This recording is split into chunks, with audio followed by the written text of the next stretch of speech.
ఇక్కడికి స్టూడెంట్స్ కి జరిగిన అన్యాయం కోసమేనండి. ఎడ్యుకేషన్ మినిస్టర్ రిజైన్ చేయాలి అని సిజేపీ కోరుకుంటున్నారు. కానీ మేము స్టూడెంట్స్ తరపు నుంచి ఎడ్యుకేషన్ మినిస్టర్ రిజైన్ మాత్రమే కాకుండా ఇలాంటి సాఫ్ట్ డిమాండ్ అంటే లైక్ ఇక్కడ వరకే కన్ఫైన్ అవ్వకుండా లార్జర్ లెవెల్లో ఉన్న social issues, every issue like inflation, unemployment, health infrastructure ఏవైతే కొలాప్స్ అవుతూ ఉన్నాయో ఇన్స్టిట్యూషనల్ గా ఈ ప్రాబ్లమ్స్ అన్నిటిని అడ్రస్ చేయాలి అనే దానికోసం ఫైట్ చేద్దామని వచ్చామండి. మా విద్య కోసం, మా ఫ్యూచర్ కోసం పోరాడటానికి, మా గలమెత్తడానికి ఇవాళ కాక్రోచ్ జనతా పార్టీ అనే ఒక సోషల్ మీడియా సెన్సేషన్ గ్రౌండ్ మీదకి వచ్చింది. అది స్టూడెంట్స్ మధ్యలో ధర్మేంద్ర ప్రధాన్ రిజైన్ చేయాలి అని డిమాండ్ చేస్తున్నారు.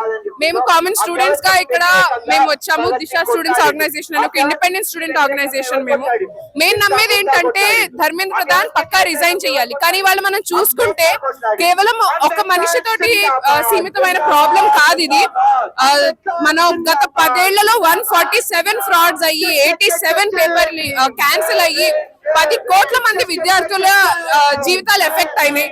కేవలం సెంట్రల్ ఎగ్జామ్స్ కాదు, తెలంగాణలో మనం చూడొచ్చు ఎన్నోసార్లు పేపర్ లీక్లు అవుతాయి, జాబ్ క్యాలెండర్లు బయటికి రావు, సీట్లు తగ్గుతాయి. ఇప్పుడు కూడా తెలంగాణ యువత 5,000 నుంచి 20,000కి చెయ్యాలి పోలీస్ లో రిక్రూట్మెంట్ లో సీట్స్ అని డిమాండ్స్ ఎత్తుతున్నారు. ఈ నేపథ్యంలో మనకు తెలిసేది ఏంటంటే ఇది పూర్తిగా వ్యవస్థ రాటన్ వ్యవస్థలో జరుగుతున్న ప్రాబ్లం. ఇది ప్రజల కోసం, విద్యార్థుల కోసం, యువత కోసం పనిచేసేది కాదు, కానీ కొంతమంది లాభాల కోసం పనిచేస్తుంది. ఇప్పుడు మనం చూసుకుంటే పేపర్ లీక్లు ఇంతగా ఎందుకు జరుగుతున్నాయి, దాని వెనక ఒక పెద్ద కారణం ప్రింటింగ్ ప్రెస్లు, ప్రైవేట్ ప్రింటింగ్ ప్రెస్లు ఈ పేపర్లన్నీ ప్రింట్ చేస్తున్నాయి, వాళ్ళకి కాంట్రాక్ట్లు ఇస్తున్నారు. మనకి అకౌంటబిలిటీకి ఒక మెకానిజం ఉండట్లేదు. అలాగే వాళ్ళ పేపర్లలో కాలేజీలో ఫీ హైక్స్ జరుగుతున్నాయి, ప్రైవేటైజేషన్ జరుగుతుంది, కోచింగ్ ఇండస్ట్రీ ఒక మాఫియాగానే మారిపోయింది. వీటన్నిటి వెనక కనపడేది ఏంటంటే ఈ వ్యవస్థలో ప్రభుత్వాలకి విద్య అనేది ఒక ఫండమెంటల్ రైట్ గా కాకుండా ఒక బిజినెస్ వెంచర్ గా మారిపోయింది. అందుకే మేము దీన్ని తీవ్రంగా వ్యతిరేకిస్తున్నాము. ధర్మేంద్ర ప్రధాన్ రెసిగ్నేషన్ తో పాటు మిగతా డిమాండ్స్ కూడా మేమైతే ఎత్తుతున్నాం అన్నమాట. సామాన్య ప్రజల పిల్లలకు అందరికీ విద్య అందాలి, అందరికీ ఉచిత సమాన విద్య అందాలి.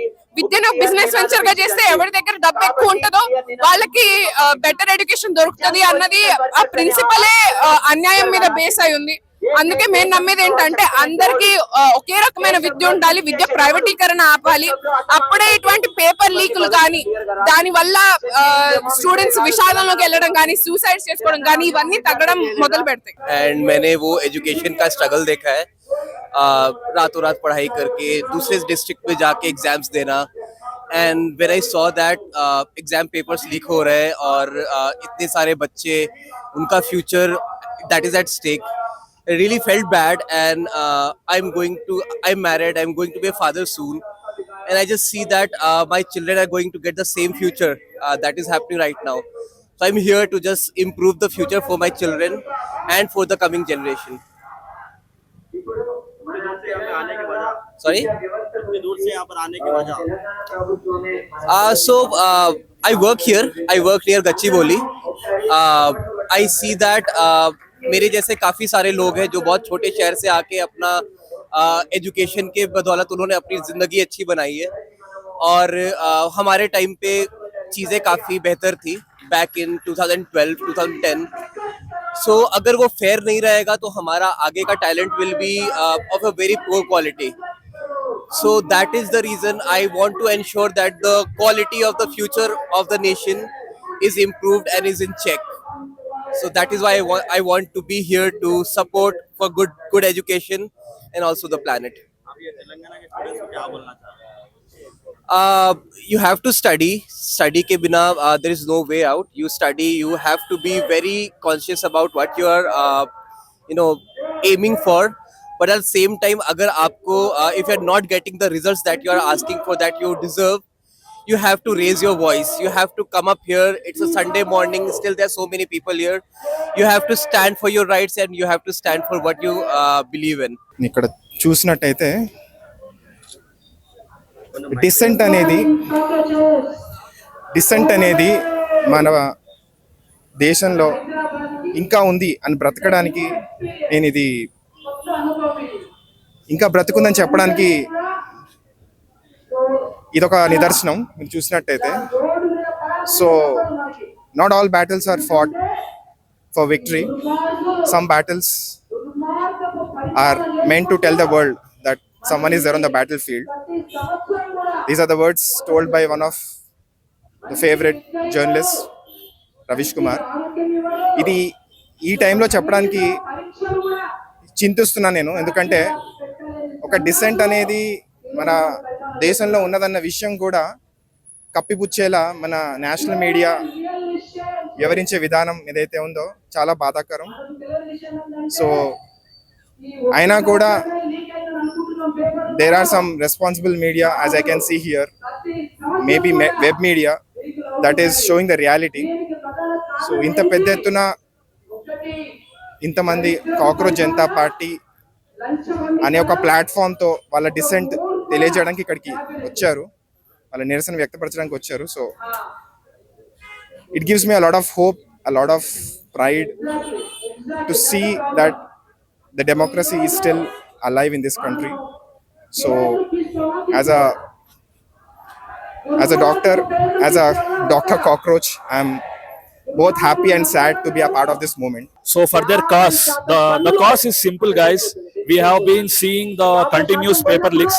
In past 10 years, there have been 89 paper leaks. As far as NEET is concerned, I think it is 4th or 5th time that NEET paper has been leaked. You can understand the pain of middle class families, especially the middle class students. It takes a lot of sacrifices and immense pressure for them to make it to NEET. When the paper leaks, it's not just that paper leaks, it also that future that spoils. Their dreams have been crashed. So I demand that Education Minister Dharmendra Pradhan, on moral grounds, he should tender his resignation. He should give a message to the students that government listens to them. If he is not going to resign, so the message is simple, that they don't care about the students and their lives. And CJP is one among the one such platform that is providing the youth an opportunity to raise their voice. And not just CJP, all opposition parties, in fact leaders like Rahul Gandhi, we have been seeing how consistently he has been fighting against the system and calling out the Dharmendra Pradhan for the resignation. So I appreciate the leaders who are fighting for this cause, and also I give a lot of support for the Gen Z, for my Gen Z brothers and sisters who have appeared for today's protest. And the demand is Dharmendra Pradhan has to resign. Enough is enough. This system has been corrupt, this system has been rigged. So the only solution is he has to resign. ఈ రాష్ట్రంలో ఈ మొత్తం దేశంలో students represent చేసేంత parties ఉన్నాయి, student wings ఉన్నాయి, కానీ ఒక వైరల్ మూమెంట్ ని క్యాప్చర్ చేసుకొని ఒక నూతన ఐడియాతో బయటికి వచ్చి మనం అందరం అనుకున్న మాటల్ని గట్టిగా మాట్లాడగలిగే ఈ గ్రూప్ దగ్గరికి అందరం ఆటోమేటిక్ ఇట్లా ఆకర్షితులమయ్యాం అన్నమాట. అసలు వీళ్ళ ఐడియాస్ వినంగానే చాలా మంది తప్పకుండా లైక్ కొడతారు, ఫాలో కొడతారు. కానీ నేను ఆశించింది ఇట్లాంటివే, కానీ నేను అసలు అనుకోలేదు ఇట్లా జనాలు వస్తారు, వీళ్ళు దీన్ని గ్రౌండ్ లోకి తీసుకొస్తారు, పెద్ద పెద్ద వాళ్ళు వచ్చి మాట్లాడతారు, ఇంత జల్దీ అవుతుందని ఎవరు అనుకోలేదు. ఎందుకంటే కని విని ఎరుగని రీతిలో ఎప్పుడు ఒక పార్టీ డెవలప్ అవ్వనంతగా వచ్చింది. ఇప్పుడు మీరు విజయ్ పార్టీ ఆలోచించారంటే తమిళనాడులో ఆయన మొన్నే సీదా అట్లా పవర్ లోకి వచ్చేసినట్టు అనిపిస్తుంది, కానీ ఆయన కొన్ని సంవత్సరాల పాటు బ్యాక్గ్రౌండ్ లో వర్క్ చేశారు, ఆయన అట్లా బిల్డ్ చేసుకున్నారు. ఇక్కడ సిజేపీ ఆన్లైన్ స్టార్ట్ చేసి అక్కడి నుంచి జనాల మధ్యలోకి వచ్చి పని మొదలు పెట్టారు. అందుకే చాలా ఇంట్రెస్టింగ్ గా ఉందన్నమాట జనాలందరికీ కూడా, ఇక్కడ నుంచి ఎక్కడికి వెళ్తాము, ఏం చేస్తాం అన్నది. కానీ అది ఏం జరుగుతుంది అన్నది నేను ఒక్కడిని మాట్లాడడానికి లేదు, ఇక్కడ ఉన్న చాలా మంది అందరం కలిసి ఆలోచించుకోవాలి మనం ఏ డైరెక్షన్ లో వెళ్ళాలి, ఏం చేయాలి అని చెప్పేసి.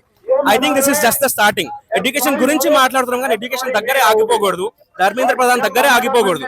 ఎందుకంటే ఒక చెత్త కుప్పలో ఒక పురుగు తిరుగుతుంది అంటే పురుగు తప్పు కాదు, చెత్త కుప్ప ఉండడం తప్పు. చెత్త కుప్పని సాఫ్ చేయాలి అంటే ఎట్లా, సిస్టమ్ ని సాఫ్ చేయాలి అంటే ఎట్లా అన్నది అందరు కలిసి కూర్చొని ఆలోచించి సరిగ్గా ఒక మేనిఫెస్టో సరిగ్గా తయారు చేసుకొని ఇంకా గోల్స్ అన్ని ముందు పెట్టి ఈ మొమెంటం ని క్యారీ చేసి రియల్ గా ఏమన్నా అచీవ్ చేయాలి. మీరు అందరూ అదే అందుకే వచ్చారు కదా. అసలు ఈ జనాలు ఏం చేయగలుగుతారు, ఏం వస్తుంది దీంట్లో, అసలు ఏమన్నా అవుతుందా అని చెప్పేసి చాలా మందికి అనిపిస్తుంది. కానీ ఏం చేయకపోవడం కన్నా ప్రయత్నించడం గొప్ప కదా. ఇక్కడ అసలు ఏం జరిగినా జరగకపోయినా ఈ చరిత్రాత్మక మూమెంట్ ఎప్పటికి ఉండిపోతుంది. ఒక పార్టీ వచ్చింది, దానికి పెద్ద పవర్ లేకుండా, దానికి పెద్ద బ్యాకింగ్ లేకుండా కానీ జనాలు వచ్చారు. ఆంధ్రప్రదేశ్ అమరావతి నుంచి వచ్చాను. ఇక్కడికి సుమారు 400 కిలోమీటర్లు ట్రావెల్ చేసి ఈ రోజు ఈ కాక్రోచ్ జనతా పార్టీకి సపోర్ట్ చేయడానికి వచ్చాను. నేను ఈ రోజు జన్ రెవల్యూషన్ నుంచి అడుగుతున్నాను, మోడీ గారిని, గోధి మీడియాని అడుగుతున్నాను. ఈ దేశంలో 89 సార్లు పేపర్ లీకేజెస్ జరిగినవి, అందులో 47 సార్లు మాత్రమే రీ ఎగ్జామ్ కండక్ట్ చేయడం జరుగుతుంది. ఈ దేశ సంపద 80% ఉన్నటువంటి ఈ ప్రజానికానికి కేవలం 20% ఉన్న జనాభా దగ్గరే ఈ సంపద ఎందుకుందని నేను ఈ రోజు గోధి మీడియాని అడుగుతున్నాను. అదే విధంగా 80,000 స్కూల్స్ ని ఎందుకని ఈ ప్రభుత్వం మూసివేయటం జరిగింది? చైనా గావ్కావ్ అనే పరీక్షను 1,30,00,000 మంది చేత నిర్వహిస్తే కేవలం 25 లక్షల మంది రాసినటువంటి నీట్ ఎగ్జామ్ ని ఈ రోజు లీక్ అవడం అనేది చాలా దారుణమైన విషయం. ఒకసారి చైనా తీసుకోవాల్సింది, 1,30,00,000 మంది గావ్కావ్ అనే ఎగ్జామ్ రాస్తే ఈ రోజు వరకు ఎటువంటి పేపర్ లీకేజెస్ లేవు. కాబట్టి ఆలోచించాలి. ఈ రోజు ప్రభుత్వాన్ని మేము గోధి మీడియాని అడుగుతున్నాము, ఇంకెన్నాళ్ళు ఈ 78 సంవత్సరాలు అవుతున్న ఈ స్వతంత్ర పోరాటంలో ఇంకెంతకాలం ఈ 36 కోట్ల మంది ప్రజానీకం యూత్ ఉన్నటువంటి సమస్యలు ఎదుర్కోవాలని మేము అడుగుతున్నాము. Thank you. See, I'm Vinita Tiwari, and I'm from basically I'm from MP Indore, but I'm here to support this cause, which is for education. And obviously, it's not limited to the resignation of Education Minister, but it is a deeper cause which is happening in education today. So we need to think about it, why it is happening, and it is happening just because we are corrupted. That is why our government is corrupted, and for that we need self-education along with the education which we are getting in school and colleges. And today that self-education is being provided by Acharya Prashant, where students from across the world are joining to understand the teachings of Gita and Vedanta and Upanishads, and anyone can join it irrespective of caste, creed and religion, to understand ourselves and then act properly in our life to reach our highest potential. That is the requirement for today. Students, every kid, every person at any stage of their life, whether it is they are in their 20s, 30s or for 50s or 60s. So everyone need it. So just go to Acharya Prashant app and join it. That is my request for everyone, so that we can remove all such corruptions from every sector in India, whether it is education or it is finance or any other field.